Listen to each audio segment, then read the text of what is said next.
Hi students, നമ്മൾ ഇന്ന് discuss ചെയ്യാൻ പോകുന്നത് ഫിക്സഡ് ഇൻകം സെക്യൂരിറ്റീസ് ആണ്. ഇൻവെസ്റ്റ്മെൻറ്റ് മാനേജ്മെൻറ്റിൻ്റെ രണ്ടാമത്തെ ചാപ്റ്ററാണ് ഫിക്സഡ് ഇൻകം സെക്യൂരിറ്റീസ്.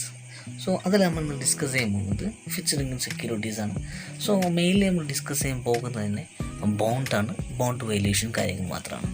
സോ എന്താണ് ബോണ്ട്? നമ്മൾ കഴിഞ്ഞ സെമ്മിൽ പഠിച്ചിട്ടുണ്ട്. ബോണ്ട് എന്ന് പറഞ്ഞാൽ ഒരു ഡെപ്റ്റ് ഇൻസ്ട്രുമെൻ്റ് ആണ് which is issued by the government or public companies. The same concept which is issued by the private company, it is called debenture. ഒരു കടപ്പത്രമാണ്. നമ്മൾ ആദ്യത്തേനും പൈസ വാങ്ങിയിട്ടുണ്ടെങ്കിൽ അവർക്കൊരു പ്രോമിസറി നോട്ട് കൊടുക്കുകയാണ്. ഞങ്ങൾ ഇന്ന ആൾക്ക് ഇത്ര രൂപ കടം വാങ്ങിയിട്ടുണ്ട്, അയാൾക്ക് ഇത്ര രൂപ വിത്ത് ഇൻട്രസ്റ്റ് ഇത്ര വർഷം കഴിഞ്ഞാൽ തിരിച്ചു കൊടുക്കും എന്ന രീതിയിലുള്ള പ്രോമിസറി നോട്ട് തന്നെയാണ് ബോണ്ട്. അത് ഗവൺമെൻറ് കമ്പനി ഇഷ്യൂ ചെയ്യുമ്പോൾ മാത്രമാണ് അത് ബോണ്ട് എന്ന രീതിയിലും കണക്കാക്കുന്നത്. അതൊരു പ്രൈവറ്റ് കമ്പനി ഇഷ്യൂ ചെയ്യുകയാണെങ്കിൽ അതിന് പറയുന്ന പേരാണ് ഡിബെഞ്ചർ. നമ്മൾ കഴിഞ്ഞ സമയത്ത് പറഞ്ഞതാണ്. ഓക്കെ അല്ലേ? സോ നമ്മൾ ഇന്ന് ഡിസ്കസ് ചെയ്യാൻ പോകുന്നത് ഫിക്സഡ് ഇൻകം സെക്യൂരിറ്റീസ് ആണ്. സെക്കൻഡ് ചാപ്റ്റർ ഇൻവെസ്റ്റ്മെൻറ്റ് മാനേജ്മെൻറ്റിലെ Calicut university BCom 5th semester finance specialised. So നമ്മൾ ഇന്ന് ഡിസ്കസ് ചെയ്യാൻ പോകുന്നതാണ് fixed income securities. So fixed income securities എന്ന് പറഞ്ഞാൽ നമുക്ക് എന്തുണ്ടാവും? നമ്മൾ ഒരു ഇൻവെസ്റ്റ്മെൻറ്റ് അവന്യൂവിൽ നമ്മൾ ക്യാഷ് ഇൻവെസ്റ്റ് ചെയ്തിട്ടുണ്ടെങ്കിൽ നമുക്ക് റെഗുലറായിട്ടോ പീരിയോഡിക്കലായിട്ടോ റിട്ടേൺ കിട്ടുന്നതിനാണ് ഫിക്സഡ് ഇൻകം സെക്യൂരിറ്റീസ് എന്ന് പറയുന്നത്. സോ യൂഷ്വലി നമ്മൾ മെയിൻലി കൺസേൺ ചെയ്യുന്ന ഫിക്സഡ് ഇൻകം സെക്യൂരിറ്റി ആയിട്ട് ബോണ്ടാണ്. ബോണ്ടിൻ്റെ പ്രത്യേകത എന്ന് വെച്ചാൽ നമുക്ക് എന്തുണ്ടാവും? പീരിയോഡിക്കലായിട്ടുള്ള ക്യാഷ് ഇൻഫ്ലോസ് കിട്ടും. സോ ഈ ബോണ്ടിന് വേറൊരു പേര് കൂടിയുണ്ട്. ഈ ബോണ്ട് നമ്മൾ പ്രൈവറ്റ് കമ്പനീസ് ഇഷ്യൂ ചെയ്യുന്നതിന് പറഞ്ഞ പേരാണ് ഡിബെഞ്ചേഴ്സ്. അതേ സാധനം പബ്ലിക് കമ്പനി അല്ലെങ്കിൽ ഗവൺമെൻറ് ഇഷ്യൂ ചെയ്യുന്നതിനാണ് ബോണ്ട് എന്ന് പറയുന്നത്. ഓക്കെ. സോ ഈ ബോണ്ടിൻ്റെ പ്രത്യേകത എന്ന് വെച്ചാൽ ബോണ്ടിൽ നിന്നുണ്ടാവും ഒരു പ്രിൻസിപ്പൽ എമൗണ്ട് ഉണ്ടാവും, ഒരു കൂപ്പൺ റൈറ്റ് ഉണ്ടാവും, ദെൻ ടെണർ ഉണ്ടാവും. പ്ലസ് ആരാണോ ബോണ്ട് ഇഷ്യൂ ചെയ്യുന്ന ആൾ അയാളെ പറയുന്ന പേരാണ് ഡെപ്റ്റ് ഇഷ്യൂവർ എന്ന് പറയും. സോ ബോണ്ട് എസ്പെഷ്യലി അല്ലെങ്കിൽ മോർ സ്പെസിഫിക്കലി ഒരു പ്രോമിസറി നോട്ട് വേണമെങ്കിൽ പറയാം. ഇപ്പോൾ ഒരു പബ്ലിക് കമ്പനി, അതായത് കേരളത്തിലെ കിഫ്ബി എന്നൊരു സംഭവമാണ് നമ്മൾ കേരളത്തിലെ ബോണ്ടും കാര്യങ്ങളൊക്കെ മാനേജ് ചെയ്യുന്നത്. അപ്പോൾ കേരള ഗവൺമെൻറ്റിന് വേണ്ടിയിട്ട് കിഫ്ബീൻ്റെ ബോണ്ട് ആരാണ് റെഗുലേറ്റ് ചെയ്യുന്നത് വെച്ചാൽ അത് RBI ആണ്. അപ്പോൾ നമ്മൾ ഗവൺമെൻറ്റിന് എന്ത് വേണം? കുറച്ച് പൈസ വേണം. അപ്പോൾ ഗവൺമെൻറ് എന്ത് ചെയ്യും? കേരള ഗവൺമെൻറ് ബോണ്ട് ക്രിയേറ്റ് ചെയ്യും. RBI എന്ത് ചെയ്യും? അത് പബ്ലിക്കിന് വേണ്ടി ട്രേഡ് ചെയ്യും. സോ പബ്ലിക് അത് ബോണ്ട് വാങ്ങുകയാണെങ്കിൽ എന്ത് ചെയ്യും? ഇപ്പോൾ ഒരു 10 കോടിൻ്റെ ബോണ്ടാണെങ്കിൽ ഒരാൾ 10 കോടി രൂപ കൊടുത്തിട്ട് ആ ബോണ്ട് വാങ്ങി ഹി ക്യാൻ ഹോൾഡ് ഇറ്റ്. അപ്പോൾ നമ്മൾ കേരള ഗവൺമെൻറ് പ്രോമിസ് ചെയ്തിട്ടുണ്ടാകും ഒരു വർഷത്തേക്ക് 10%, 5% കൂപ്പൺ റേറ്റ് തരാം. അപ്പോൾ ഈ ബോണ്ട് വാങ്ങിയ ആൾക്ക് എന്തുണ്ടാവും? ഓരോ വർഷം ഇത്ര എമൗണ്ടിൻ്റെ ഇൻട്രസ്റ്റ് പേയ്മെൻറ്റ് കിട്ടും. എന്നാണോ ഈ ബോണ്ട് അവസാനിക്കുന്നത്, അല്ലെങ്കിൽ എന്നാണ് ഈ ബോണ്ട് മെച്യൂരിറ്റി ആവുന്നത്, അന്ന് ടോട്ടൽ എമൗണ്ട് എന്ത് ചെയ്യും? കേരള ഗവൺമെൻറ് ഈ ഇൻവെസ്റ്റേഴ്സിന് കൊടുക്കണം. ഇതാണ് ബോണ്ടിൻ്റെ വർക്കിംഗ് കാര്യങ്ങളൊക്കെ നടക്കുന്നത്. സോ സിമ്പിൾ ഇത്രേ ഉള്ളൂ. ഒരു ബോണ്ടിൻ്റെ പ്രത്യേകത വെച്ചാൽ ബോണ്ടിന് പീരിയോഡിക്കലായിട്ടുള്ള പേയ്മെൻ്റ് ഉണ്ട്. There is A principal amount, then there is A turner അല്ലെങ്കിൽ മെച്യൂരിറ്റി പീരിയഡ്. സോ പിന്നെ അടുത്ത് ഡിസ്കസ് ചെയ്യാനുള്ള ഫിക്സഡ് ഇൻകം സെക്യൂരിറ്റിയിലെ ഏറ്റവും ഇമ്പോർട്ടൻ്റ് ആയുള്ളൊരു സെക്യൂരിറ്റി അല്ലെങ്കിൽ അസറ്റാണ് ബോണ്ട്. നേരത്തെ നമ്മൾ ഡിസ്കസ് ചെയ്ത പോലെ വേറെ പലതും ഉണ്ട്. CDs ഉണ്ട്, മീൻസ് സർട്ടിഫിക്കറ്റ് ഓഫ് ഡെപ്പോസിറ്റ് ഉണ്ട്, മണി മാർക്കറ്റ് ഇൻസ്ട്രുമെൻറ്റ്സ് ഉണ്ട്. ബട്ട് മോർ ഓവർ ദാറ്റ് ബോണ്ടിനാണ് ഏറ്റവും കൂടുതൽ ഇമ്പോർട്ടൻസ്. കാരണം ബോണ്ടിന് വെച്ചാൽ തീരെ റിസ്ക് ഇല്ലാത്തത്, പ്രത്യേകിച്ച് government bond. There is no risk for that. പിന്നെ അതുപോലെ തന്നെ ഒരു ഫിക്സഡ് ഇൻകം സെക്യൂരിറ്റിൻ്റെ മെയിൻ പെക്യുലാരിറ്റി എന്ന് വെച്ചാൽ there is a fixed periodical inflow. ഇപ്പോൾ ഒരു ആസ് എ ഇൻവെസ്റ്റേഴ്സ് നമുക്ക് എന്തുണ്ടാവും? ഓരോ വർഷം നമുക്ക് കിട്ടേണ്ട ഇൻട്രസ്റ്റ് റേറ്റ് എമൗണ്ട് നമുക്ക് കിട്ടും. അതിന് പറയുന്ന പേരാണ് ഫിക്സഡ് ഇൻകം എന്ന് പറയുന്നത്. പക്ഷേ എല്ലാ ബോണ്ടും ഒരേപോലെയല്ല. കാരണം ഓരോ ബോണ്ടും പല രീതിയിലും അവരുടെ സ്പെസിഫിക്കേഷൻസ്, മേ ബി അവരുടെ ടെണേഴ്സ് വ്യത്യാസം ഉണ്ടാവും. മീൻസ് ടെണേഴ്സ് എന്ന് പറഞ്ഞാൽ മെച്യൂരിറ്റി പീരീഡ് ഡിഫറെൻ്റ് ആവും. അവരുടെ കൂപ്പൺ റേറ്റ് ഡിഫറെൻ്റ് ആവും. അതുപോലെ തന്നെ പ്രിൻസിപ്പൽ എമൗണ്ടും ഡിഫറെൻ്റ് ആവും. സോ ഇറ്റ് ഡിപ്പെൻസ് ആണ്. ഇനി അടുത്തത് ഒരു ഫിക്സഡ് ഇൻകം സെക്യൂരിറ്റീൻ്റെ ഒരു എക്സാമ്പിളാണ്. അതായത് ഇപ്പോൾ നമ്മൾ ഒരു ഗവൺമെൻറ് ഏജൻസി എന്ത് ചെയ്യുന്നു, ഒരു ബോണ്ട് ക്രിയേറ്റ് ചെയ്തു. 5% അതിൻ്റെ കൂപ്പൺ റേറ്റ്. അതിൻ്റെ പ്രിൻസിപ്പൽ എമൗണ്ട് എന്ന് പറയുന്നത് ഒരു 10,000 രൂപ വെച്ചോളൂ.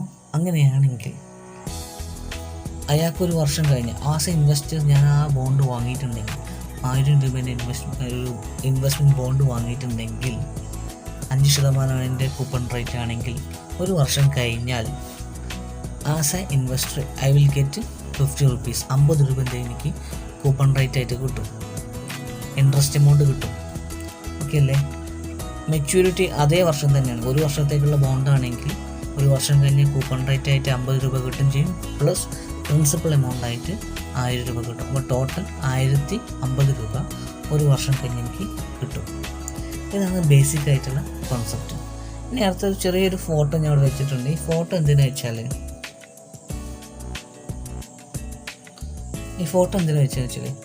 ഇൻട്രസ്റ്റ് എമൗണ്ടും ഇൻട്രസ്റ്റ് റേറ്റും അതുപോലെ ബോണ്ട് പ്രൈസും.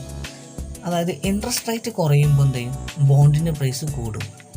അതുപോലെ ഇൻട്രസ്റ്റ് റേറ്റ് കൂടിക്കഴിഞ്ഞാൽ ബോണ്ടിൻ്റെ പ്രൈസ് കുറയും. ഇവിടെ നോക്കേണ്ടത് ഇതിലെ കൂപ്പൺ റേറ്റ് അല്ല ഇവിടുത്തെ ഇൻട്രസ്റ്റ് റേറ്റ് കണക്കാക്കുന്നത്. ഉദാഹരണത്തിന് ഞാൻ എൻ്റെ കമ്പനി ഞാൻ ഗവൺമെൻറ് ബോണ്ട് വാങ്ങി, അതിൻ്റെ ഇൻട്രസ്റ്റ് റേറ്റ് കിടക്കുന്നത് 10%. ഓക്കെ അല്ലേ? ആ സമയത്ത് മാർക്കറ്റിലെ സാധാ ബാങ്കിലെ ഇൻട്രസ്റ്റ് റേറ്റ് പറയണത് വെറും 5% ആണെങ്കിൽ ആൾക്കാർ എന്ത് ചെയ്യും, കൂടുതലായിട്ട് ബോണ്ട് പർച്ചേസ് ചെയ്യാൻ ശ്രമിക്കും. അപ്പോൾ ബോണ്ടിൻ്റെ പ്രൈസ് എന്ത് ചെയ്യും, കൂടും. ഇനി തിരിച്ചാവാം, ബോണ്ടിൻ്റെ ഇൻട്രസ്റ്റ് റേറ്റ് എത്ര കിടക്കുന്നത് 5%.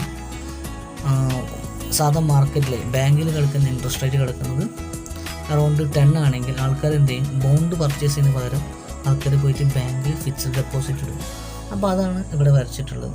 ഇൻട്രസ്റ്റ് റേറ്റ് കൂടുമ്പോൾ ബോണ്ട് പ്രൈസ് കുറയും, ഇൻട്രസ്റ്റ് റേറ്റ് കുറയുമ്പോൾ ബോണ്ട് പ്രൈസ് കൂടും. Sets of fixed income securities. അവർ ഫസ്റ്റ് കേസ് പറഞ്ഞാൽ മെച്യൂരിറ്റി പീരീഡാണ്. മെച്യൂരിറ്റി പീരീഡ് പറഞ്ഞാൽ may be up to 20, 25, 30 years വരെയൊക്കെ ഉണ്ടാവും. ചില ഫിക്സഡ് ഇൻകം സെക്യൂരിറ്റീസിന് maturity period may be more than that, അതല്ലെങ്കിൽ പെർപ്പച്വൽ ലെവലും ഒരിക്കലും എൻഡ് ചെയ്യുന്നില്ല. എപ്പോഴാണോ ഇഷ്യൂവേഴ്സ് കോൾ ബാക്ക് ചെയ്യുന്നത് ആ സമയം വരെ എന്തുണ്ടാവും, അതിൻ്റെ വാലിഡിറ്റി ഉണ്ടാവും. രണ്ടാമത്തെ കൂപ്പൺ റേറ്റ്, അതല്ലെങ്കിൽ interest rate. There should be interest rate. It may B 10%, 20%, 12%, അങ്ങനെ ഡിപ്പെൻഡ്സ് ആണ്. അതുപോലെ തന്നെ usually fixed income securities issue ചെയ്യുന്നത് ഡിസ്കൗണ്ട് വാല്യൂവിനാവും. അപ്പോൾ ഇവിടെ എന്തൊക്കെ നമ്മൾ ഡിസ്കസ് ചെയ്യേണ്ട കാര്യങ്ങൾ, ഒന്ന് കൂപ്പൺ റേറ്റ് ആണ്, ദെൻ മെച്യൂരിറ്റി പീരീഡ് ആണ്, ദെൻ പ്രിൻസിപ്പൽ എമൗണ്ട്. അത് നമ്മൾ മനസ്സിലാക്കേണ്ടത്. There should be principal amount. So എങ്ങനെയാണ് കൂപ്പൺ റേറ്റ് കണ്ടെത്തുക?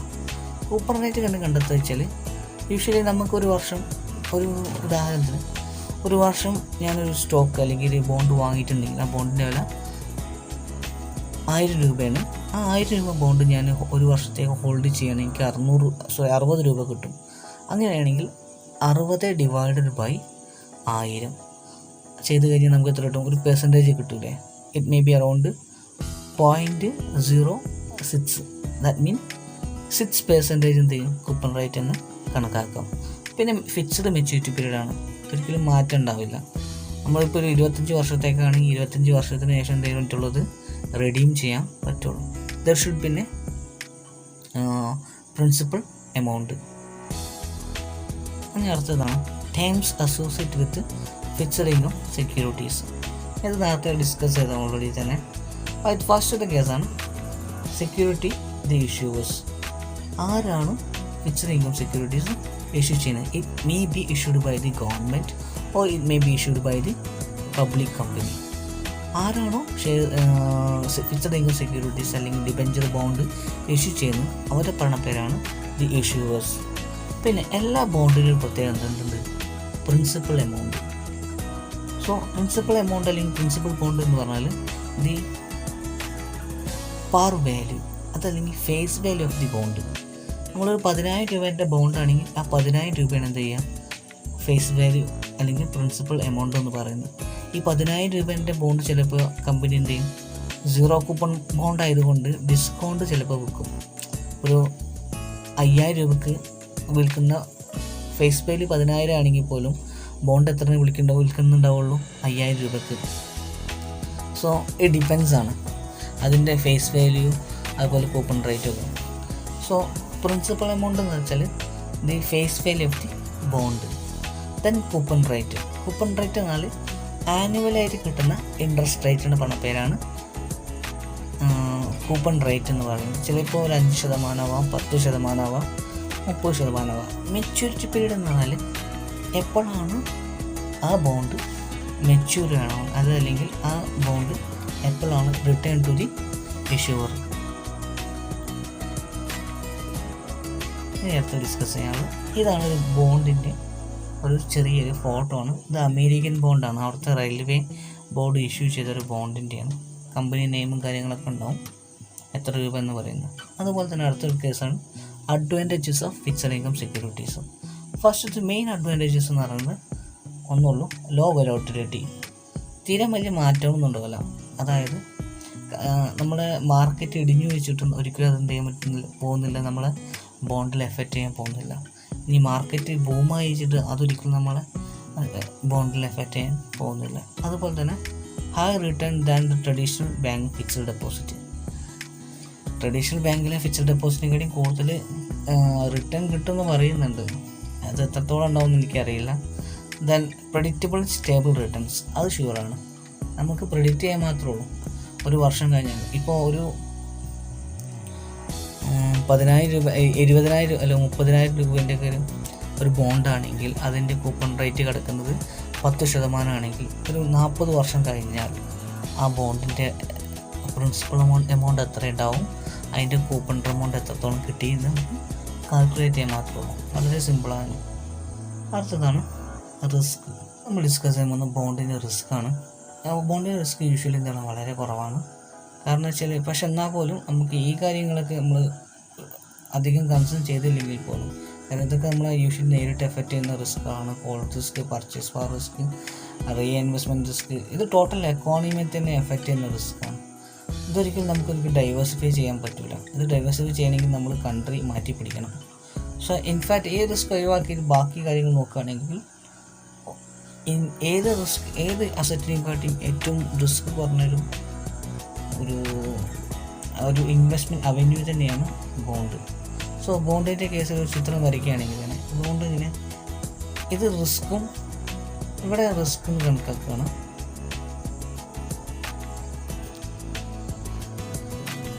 ഇവിടെ റിട്ടേണും. അപ്പോൾ റിസ്ക് കൂടുന്തോറും എന്തുണ്ട്, റിട്ടേണും കൂടുന്നുണ്ട്. അപ്പോൾ ബോണ്ടിനെ പ്രത്യേകിച്ചാൽ ബോണ്ട് റിസ്ക്കും കുറവാണ്, റിട്ടേണും കുറവാണ്. പക്ഷേ ഇക്വിറ്റിക്ക് എന്തുണ്ട്, ഇക്വിറ്റിയൊക്കെ നല്ല റിസ്ക്കും ഉണ്ടാവും, നല്ല റിട്ടേണും ഉണ്ടാവും. സോ ഈ കാര്യം നിങ്ങൾ ജസ്റ്റ് മനസ്സിൽ വെൽക്കുക. അത് നമ്മൾ ഡിസ്കസ് ചെയ്യാൻ പോകുന്നതാണ് ഈ ഫിക്സഡ് ഇൻകം സെക്യൂരിറ്റീസിൻ്റെ ഡിസ്അഡ്വാൻറ്റേജസ്. മെയിൻലി ഡിസ്അഡ്വാൻറ്റേജസ് എന്ന് പറയുന്നത് വെച്ചാൽ ലിക്വിഡിറ്റി വളരെ കുറവാണ്. കാരണം ഈ പൈസ കിടക്കുന്നത് വെച്ചാൽ ലിക്വിഡിറ്റി വളരെ കുറവാൻ കാരണം തന്നെ നമുക്കൊരിക്കലും നാളെ അല്ലെങ്കിൽ ഒരു കൊല്ലം കഴിഞ്ഞാൽ ചിലപ്പോൾ ഇത് എന്ത് ചെയ്യുമ്പോൾ പോകുന്നില്ല, മെച്യൂരിറ്റി ആകാൻ പോകുന്നില്ല. It will take many times. So അതുകൊണ്ട് തന്നെ ആൾക്കാർക്ക് ഇത് വാങ്ങാൻ വളരെ കുറവാണ്. അപ്പം നമ്മളൊരു ഗവൺമെൻറ് കയ്യിൽ നിന്ന് സ്റ്റോക്ക് വാങ്ങിയാൽ പോലും നമ്മൾ വാങ്ങിയ സ്റ്റോക്ക് മറ്റൊരാൾക്ക് വിൽക്കുന്ന സമയത്ത് അത് നമ്മളെ കയ്യിൽ നിന്ന് വാങ്ങാൻ ചിലപ്പോൾ ആൾക്കാരുണ്ടാവില്ല എന്ന് പറയുന്നതാണ് ലോ ലിക്വിഡിറ്റി എന്ന് പറയുന്നത്.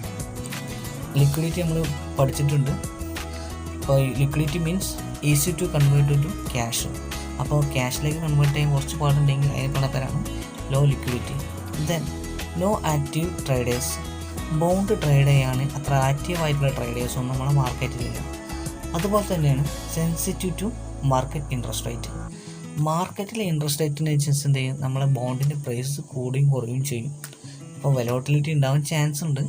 മാർക്കറ്റിലെ ഇൻട്രസ്റ്റ് റേറ്റ് കൂടുകയാണെങ്കിൽ നമ്മളെ ബോണ്ടിൻ്റെ പ്രൈസ് എന്ത് ചെയ്യും, കുറയും. മാർക്കറ്റിലെ ഇൻട്രസ്റ്റ് റേറ്റ് കുറയുകയാണെങ്കിൽ നമ്മളെ ബോണ്ടിൻ്റെ പ്രൈസ് കൂടും. സോ ഇതാണ് ഇന്നത്തെ ക്ലാസ്സിൽ.